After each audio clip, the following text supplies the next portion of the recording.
Good morning, my friends. This is not mail for me. I sold one of my leather jackets on eBay last night, so I gotta mail this sucker out today. So fortunately, but unfortunately, we gotta make another stop to the post office. But first, I'm gonna hop in the shower, take Ja to the park, and have some fun. Then we are doing a fun vlog today. Doing a vlog on a person, I think, once again, it'd be hard pressed to find anybody that doesn't like this guy. And since tonight's Game 7 of the World Series, I'm wearing my favorite Dodgers jersey today. Clayton Kershaw. There's like a snail trail going all the way up the up Beechwood here. All the way up the road. And there's the old Hollywood sign.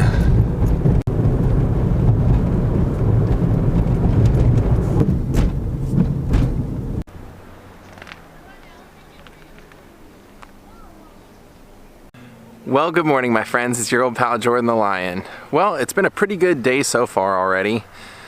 No calamities, no flat tires, no problems with the car, no nothing like that. So, you gotta take the good with the bad, right? I'm super excited today because this is, like I said, Game 7 of the World Series. Last night was, just like I had mentioned before, once again, another phenomenal game. And this one, I was texting Adam the Woo last night, and he's like, you should definitely go out and, if the Dodgers win, go up there. But it is going to be a madhouse, and I won't be able to get into the stadium without a ticket. Even during the celebrations, they hold that, you know, that standard or whatever. You can't just get in there. So I don't think it'd be worth it. I think more than likely it would be worth it to go to the parade if I'm not working. But Friday, I'm actually working all day in Ojai. Literally, like, I think my shift starts at 9 a.m. and it's a pretty long drive out there, so I work from 9 a.m. to 11 at night. So if they win it today and they happen to have a parade, I'm worried that it might be on Friday and I might miss it, but you can't vlog everything, unfortunately. Look at your buddy behind me. He's happy. He really wanted to come here yesterday, but it was just, the weather was not conducive for that. Plus, we had a lot going on yesterday, just like we do today. And today, what are we gonna do? What did I tease you about? We're actually gonna see the first Los Angeles home of Barney Fife himself, Don Knotts. And this is the house that he actually purchased and moved into with his wife and kids when he got the Andy Griffith Show.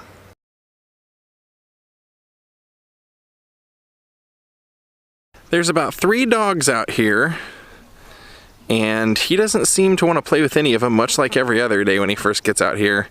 2 of them seem to know each other, the ones that are over here, and they're pretty big, pretty full of energy, so they probably freak him out, but hopefully he'll get some playing in today. And that sky looks like we're in for rain again today. What do you think? Now, one of the things about Don Knotts that I always found to be pretty fascinating was that for being on a show called The Andy Griffith Show, he was actually kind of the star. All the comedy went through him, and he actually won 5 Emmy Awards in the 5 seasons that he was Barney Fife continuously on The Andy Griffith Show. That's pretty amazing if you think about it. Hey there, fella. Hey, Ja. Are you gonna play with any of your buddies today? Why don't you go see what they're up to? Go get in on that action. Oh, there he goes. There he goes. Now we got some action. Well, Ja, you about ready to go? You're not playing too much. You got Marlon here to play with, and he's the only one chasing the stick. Okay, the next stop is the post office. Well, we're here. Let's get the post officing done. Well, we're getting close. We're in the city of Glendale.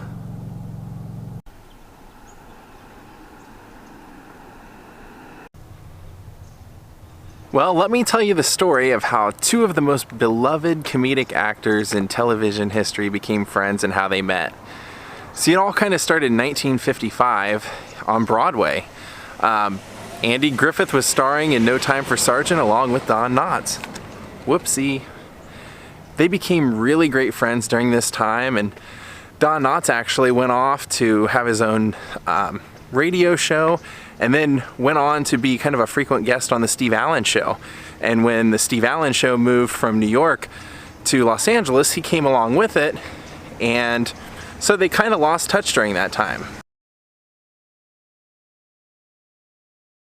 Don had gotten his start in pretty much being in the military as a ventriloquist, and he was pretty popular during that, but he decided pretty early on that he wanted to be a comedian more than a ventriloquist, and they didn't really want him to do that. So he said one day he just decided to quote-unquote accidentally leave the dummy behind, and when they got to the next stop, he didn't have the dummy, so he had to do some comedy.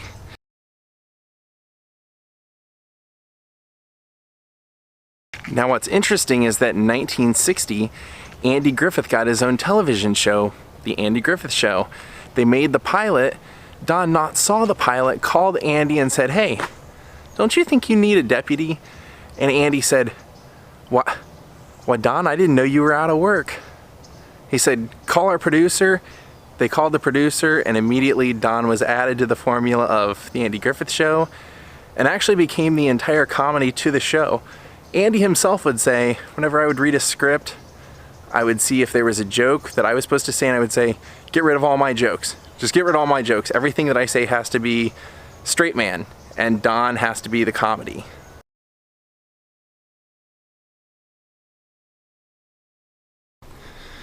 Oh, look, it's one of those little free libraries.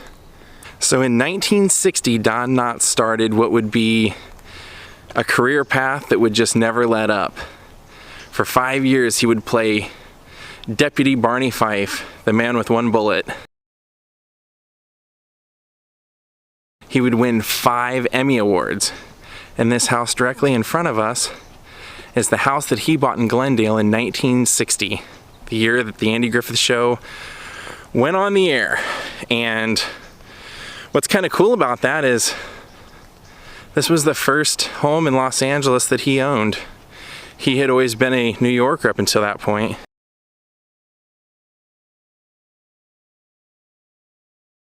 Now this was the house that Don lived in with his family during the entire run of the Andy Griffith Show. And in an interview on the Emmy channel, I actually found where Don was explaining why he left the show. He said, "When I was signed on for a 5-year contract, and Andy had always said he would never do the show longer than 5 years. So come the 5th season, he said, I started kind of looking around for new work, and he said, kind of to my surprise, Universal offered me a deal to make movies, and he said I really had wanted to go in that direction anyway." And then he said, then when I kind of already verbally agreed to already sign with Universal, then Andy announced that he would no longer be finishing the show and that it was going to continue on. But he said, I really wanted to become a movie actor, and so that's what I did. And he actually went on, as we all know, to star in The Love God, The Shakiest Gun in the West, The Incredible Mr. Limpet, The Reluctant Astronaut, you name it. And then all those great movies with Tim Conway. I mean, he went on to have a great career. Before becoming Mr. Furley in Three's Company. And this was his house when he was playing the great Barney Fife. How cool is that, to think he would have been coming out here every day thinking of what Barney was going to do today to make everyone laugh.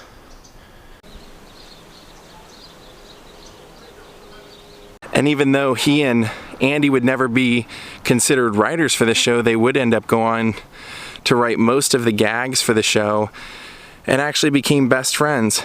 Best friends to the point where when Don Knotts laid on his deathbed, Andy Griffith came and sat by his side and told him to breathe.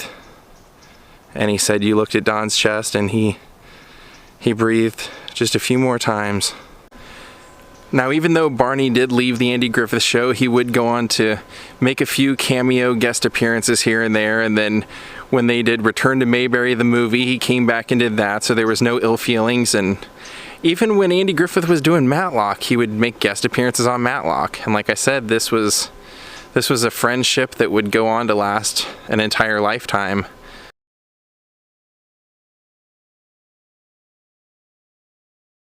all the way up until Don Knotts passed away. And Andy Griffith even said, he said on Don's deathbed, he wasn't very responsive, but his real name was Jess, and I knew he hated to be called Jess. So on his deathbed, I said, Jess, you gotta breathe for me. And he said, and he did. So he said, I don't have any real proof that he heard me, but everybody in the room, we all believe that he did. And what a great neighborhood of houses. Very quiet neighborhood outside the hustle and bustle of the city. And it's actually a pretty big little house. It's, you know, it's like 4 rooms, Spanish colonial. They have a pool, a couple of balconies. Not bad for a beginner house for a man who would go on to be a comedic legend. And I know I've mentioned it before, but I actually got to meet him a few times. He used to come into a restaurant that I worked at, very end of his life.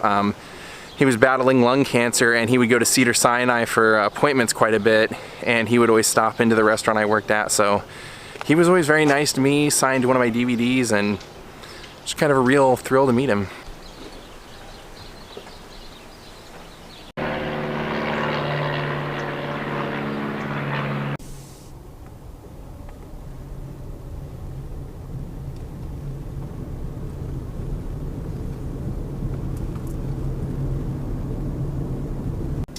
This neighborhood has some really great houses. Well, they were just wrestling this guy to the ground. I don't know what he was doing, but they literally had him face first in the sidewalk. And as you can tell, everybody is watching it happen.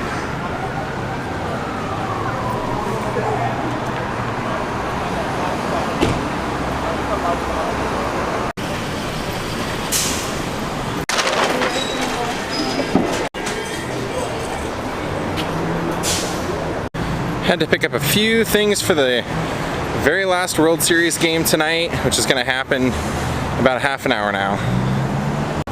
Well, as you can see in the 5 minutes since I went inside, things escalated significantly out here. Now we got some po-po presents.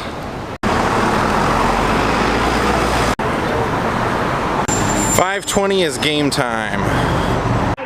Well, this Dodger game did not start out the greatest. Yu Darvish gave up a couple of runs in the first inning and the second inning, so right now it's 5-0. Houston's lead, but they brought Kershaw in to pitch, which I'm happy about, and we have the rest of the game to make up for it. Hopefully we can come back from this. Fingers crossed. Well, we're at the end of the game and it's not looking good. I don't think the Dodgers are going to pull it off this time, unfortunately. But it'll be the first championship Houston's had, so congrats to the Astros. That's it. That's it. Well, good evening, my friends. Unfortunately, we didn't win it. Sorry, Dodgers, but this year I guess the Astros were the better team, so we always have next year. We'll see what happens. I'm going to call it a night, and I just wanted to say that anybody that joins my Patreon, patreon.com/JordanTheLion, in the month of November, I'm going to be mailing you out a Christmas card.